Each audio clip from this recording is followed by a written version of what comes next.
Good afternoon, drill seekers. Coach Mad Cat here with episode 2, part 3 of our stretch series. If you've not already reviewed parts 1 and part 2, please do that first. Otherwise, you will not know what we're talking about here. Today, I'd like to offer some guidelines that should help you learn how to apply three-dimensional stretching to best benefit your overall physique. So I prefer to do all of my stretches whenever possible without shoes on. I spend so much time in all these variety of boots that move on an angle like so with restricted motion, but never allow me to actually bend my forefoot. So, when I do my stretches, I want to be able to articulate my feet as much as possible. We're going to go over some basic stretches, combo stretches, and full body stretches. So, instead of me demonstrating every possible stretch that's out there, there are wonderful tutorials all over the internet that will help you with that. I'm going to show you a few basic ones that help you understand how to apply three-dimensional stretching to whatever you do use. So an example of a basic stretch would be a focused stretch.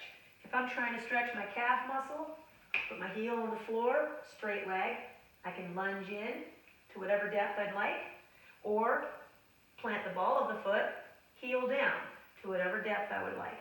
That basic stretch can be done linear, three-dimensional, so I'd face front, side, diagonals, and out. Same with the pigeon toe. And then we also have rotational three-dimensional, where I am flossing the joints, as we like to say, all the way through. So I can do the same thing through my shoulders. I can take a linear, very focused stretch, and perhaps I'm going to stretch the brachial plexus. And stretch the brachial plexus. That would be the basic version of this stretch. Now if I take my hands and my feet, turn them out, turn them in. The feet control the hips, and the hands control the shoulder position. So if I take that brachial stretch, and I want to create linear three-dimensional, I can go thumbs up, I can put my hand on the diagonal, I can put my hand flat, thumbs down, completely different quality to that stretch. I can also take that stretch and rotate from thumb up to thumb down, flossing the joint. So, combination stretch would be where I'll put two body parts together. This saves time. If you are able to multitask, this is what I recommend. So if I take my simple calf stretch and I take my brachial stretch, I could actually combine these foot positions and hand positions. So I can, as I work my way open around the clock and work my way closed around the clock, I can continue to put these stretches in combination. Same rotational versus linear. Okay?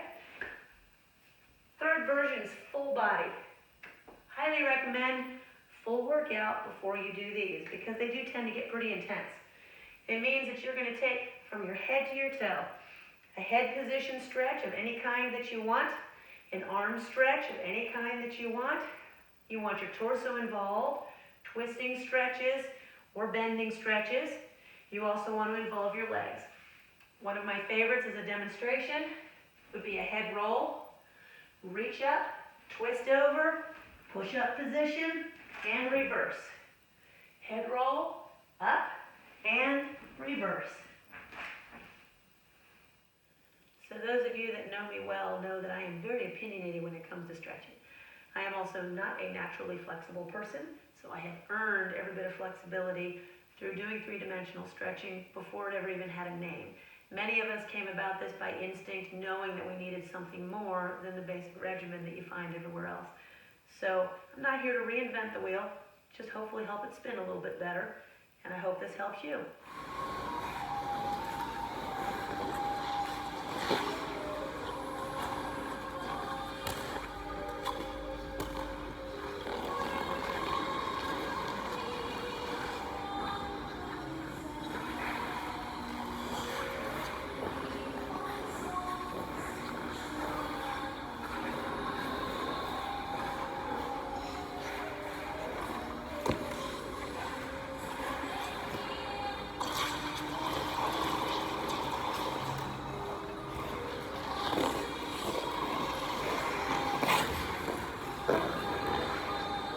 Trust me, if I can still do that, you can touch your toes.